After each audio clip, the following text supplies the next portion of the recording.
हे dear students, कैसे हो आप सब। I hope you all are doing very good. तो आज हम क्या पढ़ रहे हैं। अब आपको हेडिंग दिख रही होगी कि अरे ये तो कुछ नया शुरू हो गया। तो बिल्कुल आज से इंडियन एविडेंस एक्ट की 1872 की सीरीज शुरू कर रही हूँ, क्योंकि बहुत बच्चों की रिक्वेस्ट भी है कि एविडेंस लॉ को पढ़ाया जाए। तो ठीक है, जो हमारी सीरीज़ पहले चल रही है वो चलती रहेंगी साइमल्टेनियसली, बट हमको नई सीरीज़ शुरू करने की आज ज़रूरत है। तो today is the introductory part. क्या है इंडियन एविडेंस एक्ट और इसकी ब्यूटी क्या है, क्योंकि ये मेरा भी बहुत फेवरेट एक्ट है। इसके कई रीज़न हैं। देखो, एक सबसे अच्छा रीज़न पता है क्या है। 1872 में आया ये, और ये 1 सितंबर 1872 से कम इनटू फोर्स, राइट। अभी 1872 का एक एक्ट, और आज हम कहाँ रह रहे हैं, 2023। और अब अगर हम मुड़ के देखें कि 1872 में क्या सिचुएशन थी। ब्रिटिश रूल था, लेकिन उस समय पे सर स्टीफन इनके ड्राफ्टमैन थे। क्रेडिट इनको जाता है इतनी ब्यूटीफुल ड्राफ्टिंग का, क्योंकि एविडेंस लॉ का अगर हम फॉर्मेट देखें, प्रोविजंस देखें, तो कितना रेलेवेंट है आज के दिन भी। एक मिनट के लिए भी हमको नहीं लगता कि ये एविडेंस एक्ट 2023 में एप्लीकेबल डिफ़िकल्टी से हो रहा है या क्या है ऐसा। मतलब कोई भी लीगल प्रोविज़न उठा के देखो, आपको हूबहू ऐसा लगेगा। इतनी पुरानी नहीं है ये तो बिल्कुल आज के समय में भी उतनी ही एप्लीकेबल है। तो इस एक्ट की ब्यूटी है। लेकिन ऐसा भी नहीं है कि अमेंडमेंट्स नहीं हुई, बहुत सारी अमेंडमेंट्स हुई, लेकिन जो मेजर हम जिन अमेंडमेंट जिसमें काफ़ी कुछ चेंज किया गया वो हमारी ये थी, राइट। एंड 2013 आपको पता ही है, निर्भया रेप केस का इतना बड़ा एक सीन हुआ था। वर्मा कमीशन की रिपोर्ट आई थी, कमीशन बैठा था, एंड देन चेंजेस रिक्वायर्ड थे जो 2013 में इंक्लूड करे गए। प्रोसीजरल लॉ में भी करे गए, पिनल लॉज में भी किए गए, और एविडेंस लॉ में भी किए गए। Now question arises the Indian evidence act. देखो, नाम ही है एविडेंस, क्योंकि आप चाहे सिविल कोर्ट में चले जाओ, क्रिमिनल कोर्ट में चले जाओ, यानी चाहे वो सिविल सूट हो चाहे क्रिमिनल ट्रायल हो, आपको अपने केस को प्रूव करने के लिए एविडेंसेस प्रोड्यूस करने पड़ेंगे। एंड एज वी नो कि जो हमारा इंडिया में है ना, वो एडवर्सरियल सिस्टम है। इसका मतलब क्या है, there is a party, there is a opposite party and one umpire, the जज।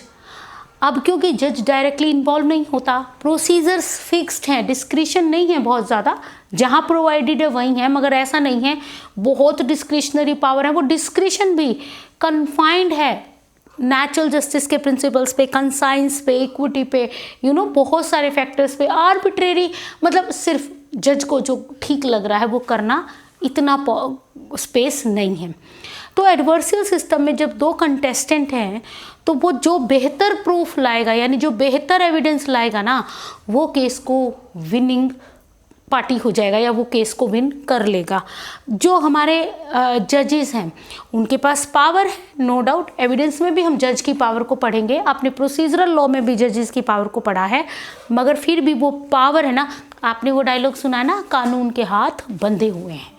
तो इंडिया में तो कानून के हाथ बंधे हुए हैं। तो कहाँ बंधे हुए हैं, जो लिखा हुआ है हमारे एक्ट्स में। इसका मतलब है एविडेंस टेकिंग की क्या प्रोसेस है, कौन सा एविडेंस ले सकते हैं, कौन सा नहीं ले सकते हैं, किस तरीके से ले सकते हैं, कौन दे सकता है, यानी कि ये सारी चीज़ें जो हैं हम अपने एविडेंस लॉ में पता करते हैं। इससे बाहर कुछ नहीं कर सकते। एविडेंस लॉ के बारे में जनरल एक और दो प्रिंसिपल है, क्योंकि कुछ प्रिंसिपल हैं जो इसके साथ जुड़े हुए हैं। जैसे मैंने बताया, हमारा सिस्टम जो है वो एडवर्सियल सिस्टम है, इसीलिए एविडेंस की बहुत ज़्यादा अहमियत है। दूसरी बात यह है कि ये जो हमारा है एडजेक्टिव लॉ है। अब एडजेक्टिव लॉ का क्या मतलब होता है, जैसे मैंने अभी बोला कि कुछ प्रोसीजरल लॉ होते हैं, कुछ सब्सटैंटिव लॉ होते हैं, आपने पढ़ लिया होगा, कुछ सब्सटैंटिव लॉ हैं, कुछ प्रोसीजरल लॉ हैं। प्रोसीजरल लॉ का एग्जांपल है civil procedure code, criminal procedure code. Substantive for example Indian penal code, contract act है, and the sales of good act है, या पार्टनरशिप एक्ट है, एंड सो मैनी। तो सब्सटैंटिव में कुछ राइट्स होते हैं, कुछ उनकी लाइबिलिटीज़ होती हैं। यानी if it is penal law तो आपको पनिशमेंट्स बताई गई हैं, if it is general law तो राइट हैं, साथ में लाइबिलिटीज़ हैं। जैसे फॉर एग्जांपल कॉन्ट्रैक्ट है, देयर इज ब्रिच है तो कंपनसेशन है, राइट। लेकिन जो प्रोसीजरल लॉ है अदर हैंड पे वो प्रोसीजर को बताते हैं कि अगर आपका सिविल का सूट है तो वो फर्स्ट स्टेप से लेकर एंड रिजल्ट तक एक प्रोसीजर है जो वैसे ही फॉर्मेट में फॉलो करनी पड़ती है। There is no choice, no flexibility unless until given by the law itself. अब हमारे पास है हमारा इंडियन एविडेंस एक्ट। अब ये क्या सब्सटैंटिव लॉ है, तो आपको लगेगा नहीं, कोई राइट तो बता ही नहीं रखे, कोई लाइबिलिटी नहीं बता रखी, कोई पीनल प्रोविज़न नहीं बता रखी, तो क्या ये प्रोसीजर है? तो कभी कभी तो लगता है प्रोसीजरल है, पर कभी कभी लगता है नहीं भी है। कुछ कुछ सब्सटैंटिव भी दिखाई देती हैं, जैसे फॉर एग्जाम्पल एस्टोपल, राइट, ये सब्सटैंटिव एक्ट है। प्रोसीजरल तो आपको जो प्रूफ टेकिंग है वो प्रोसीजरल भी फील होती है, बट अगर अल्टीमेट देखा जाए तो it is a adjective law. अब एडजेक्टिव लॉ क्या होता है? एडजेक्टिव लॉ का मतलब होता है ये काइंड ऑफ लिटिल प्रोसीजर को फॉलो करता है, but it is rule of pleadings and proof. Proof कैसे दिया जाए प्लीडिंग्स के थ्रू, अदर एविडेंसेस, तो जो प्रूफ टेकिंग लॉ होता है जहाँ पे एविडेंसेस का देना, प्रूफ, क्योंकि देखो अल्टीमेट प्रूफ हम कहते हैं, कैसे प्रूव करोगे, क्या प्रूफ लाओगे, इसका मतलब क्या है? What are the evidences you are having to prove a certain thing. इसका मतलब है कुछ फैक्ट्स हैं, कुछ चीज़ें हैं जिनको प्रूव करना है। प्रूव कैसे करेंगे, ये प्रोसेस है एविडेंस एक्ट में। तो एडजेक्टिव लॉ है हमारा एविडेंस एक्ट जो डील करता है प्रूफ टेकिंग से। सेकेंडली इसके लिए लेक्स फोरी भी कहा जाता है। लेक्स फोरी मतलब लॉ ऑफ फोरम। इसका मतलब क्या है? जिस फोरम में चलेगा उसकी ही, अगर कोई सूट फोरम में चल रहा है, जैसे फॉर एग्जांपल अगर कोई सिविल सूट है तो सिविल की जो प्रोविज़न बता रखी हैं वहाँ पे इंडियन एविडेंस एक्ट में सिविल सूट में कैसे एविडेंस देने हैं, कौन से रूल अप्लाई होंगे एडमिसिबिलिटी को लेके या रेलेवेंसी को लेके, वो जो एविडेंस लॉ में बताए हैं वही अप्लाई होंगे। इसका मतलब है फोरम में, जैसे फॉर एग्जांपल कोई इंटरनेशनल डिस्प्यूट है, आप लोगों ने प्राइवेट इंटरनेशनल लॉ में पढ़ा होगा, तो कोई सूट अगर इंडिया में फाइल हो रहा है, लॉ भले ही किसी दूसरे देश का अप्लाई हो सकता है, लेकिन जो एविडेंस टेकिंग प्रोसीजर है वो कहाँ की होगी? इंडिया में क्या है एविडेंस का law? That is Indian evidence act. तो यानी कि फोरम का लॉ है ये, तो जिस भी फोरम में सूट चलेगा वहाँ ही ये इंडियन एविडेंस एक्ट के अकॉर्डिंग ही चलेगा। तो ये हमारा इंडियन एविडेंस एक्ट की दो स्पेशलिटी हैं, या हम ये बता सकते हैं कि ये है क्या।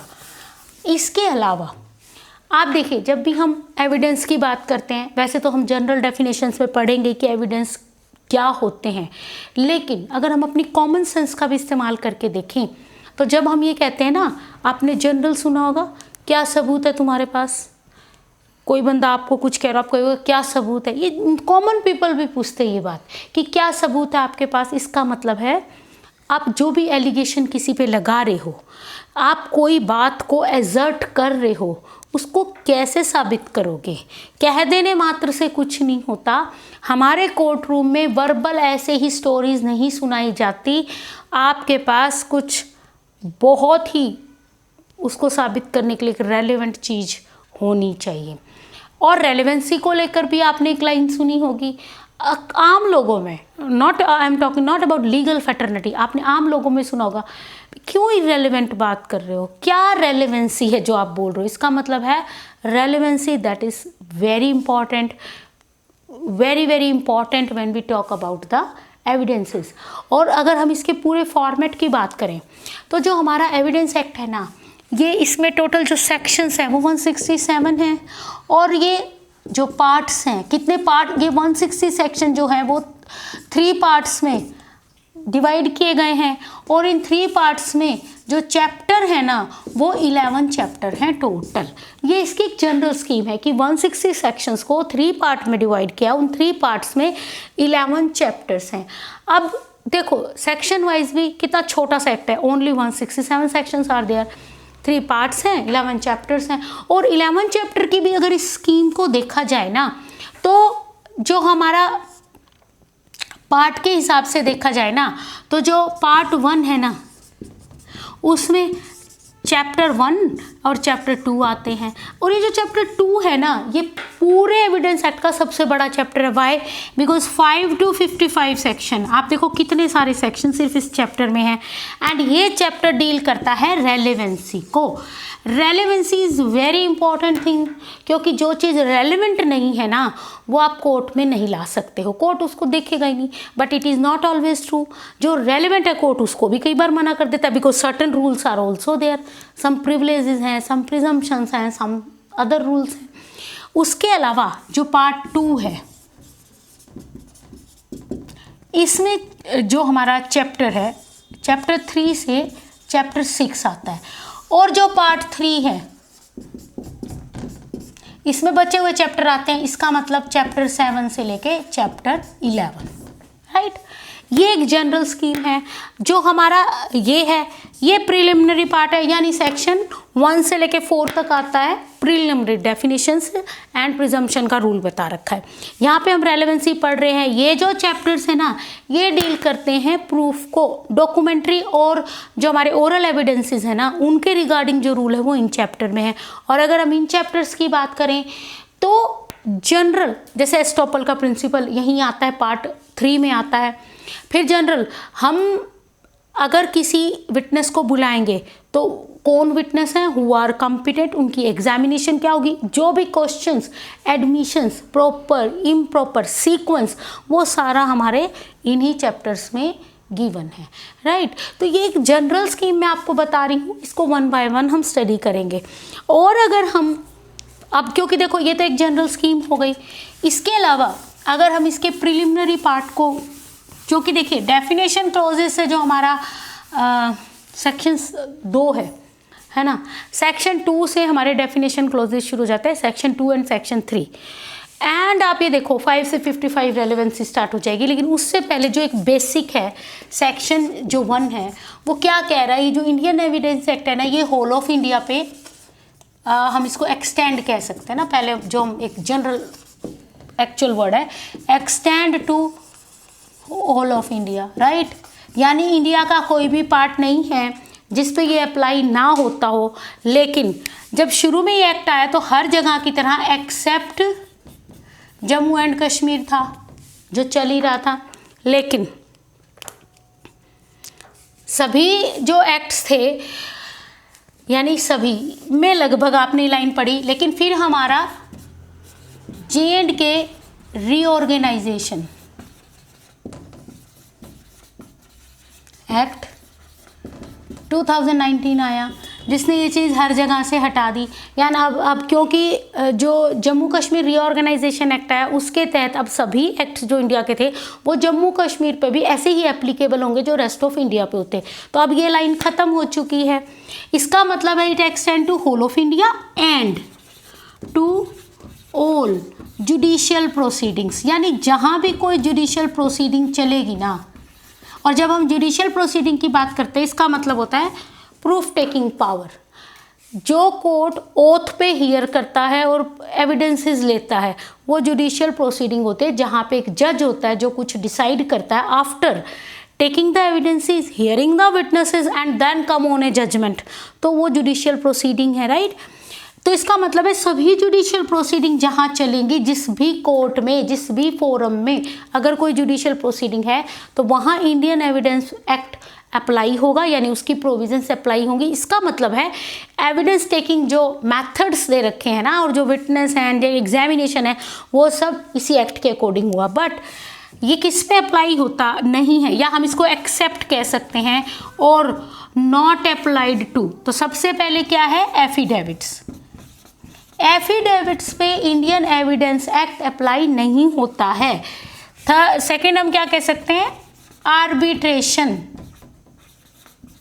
जो आर्बिट्रेशन की प्रोसेस होता है, यानी आर्बिट्रेटर जहाँ पे होते हैं और वो हियर करते हैं, आर्बिट्रेशन पे इंडियन एविडेंस एक्ट अप्लाई नहीं होता। और थर्ड, कोई भी जैसे कोर्ट मार्शल्स को लेकर के हम court marshals and other disciplinary proceedings under army act, naval disciplinary act and the air force act, इनके तहत इन एक्ट्स में अगर कोई ऐसी प्रोसीडिंग चल रही है जिसमें court marshals and the disciplinary actions होते हैं, वहाँ पे इंडियन एविडेंस एक्ट अप्लाई नहीं होता है। वहाँ पे इन एक्ट के थ्रू जो भी रूल्स हैं वो अप्लाई होते हैं। हाँ, अगर कोई भी अगर आर्मी या इनसे रिलेटेड कोई कोर्ट में अगर कोई केस चल रहा है, इनके बियॉन्ड कोई और चीज़ है, तो फिर हमारा एविडेंस एक्ट अप्लाई होगा इक्वली, बट इन पे नहीं होता है जहाँ पे ये एक्ट अप्लाई होते हैं। ठीक है, तो ये एक्सेप्शंस हैं जहाँ पे एविडेंस एक्ट नहीं अप्लाई होता। अब क्योंकि जैसे आर्बिट्रेशन इसमें दिया, इसका रीज़न क्या है? आर्बिट्रेशन सिंप्लीफाई करने के लिए प्रोसेस आई है। एडीआर की जो प्रोसेस है यानी अल्टरनेटिव डिस्प्यूट रिजोल्यूशन है, वो इसीलिए है कि जो कॉम्प्लेक्सिटीज़ ऑफ कोर्ट प्रोसेस है ना वो कम हो जाए। अगर वहाँ भी एविडेंस लॉ अप्लाई होगा और एक टेक्निकलिटीज़ और प्रोसीजरल लॉ अप्लाई होंगे तो जो उसकी सिंप्लिसिटी है वो ख़त्म हो जाएगी, उसका जो पर्पज़ है वो सर्व ही नहीं होगा। And affidavits are simple self asserted documents हैं, सेल्फ सर्टिफाइड डॉक्यूमेंट्स हैं, तो एफिडेविट्स पे एविडेंस लॉ अप्लाई नहीं होता। ठीक है, और इनका तो आपको कारण पता ही है कि जो हमारी डिफेंस फोर्सेस हैं उनकी अपनी प्रोसीजर है, वहाँ पे जो प्रोसेस अप्लाई हो रही है वो इन्हीं एक्ट के थ्रू होगी, तो वहाँ पे ये टेक्निकलिटीज़ ऑफ एविडेंस एक्ट है जो हमारे लॉ में है वो नहीं अप्लाई होता है। ठीक है, ये हमारा इंट्रोडक्टरी पोर्शन है जो मैं यहीं पे ख़त्म कर रही हूँ। इसके बाद से हम वन बाय वन अपना जो इंडियन एविडेंस एक्ट है उसकी वेरियस प्रोविजंस को स्टडी करेंगे। तो अगर आपका कोई कमेंट है तो ज़रूर बता देना, कुछ और आप चाहते हो, नहीं तो जो सिस्टमेटिक चल रहा है वो चल ही रहा है और मुझे आपके कमेंट्स बहुत अच्छे लगते हैं। Thank you for that dear students. आज के लिए इतना ही, अगली वीडियो के लिए आप स्टे ट्यून्ड, देखते रहिए, मैं मिलती रहूँगी, आप देखते रहना, आप पढ़ते रहना। Bye bye.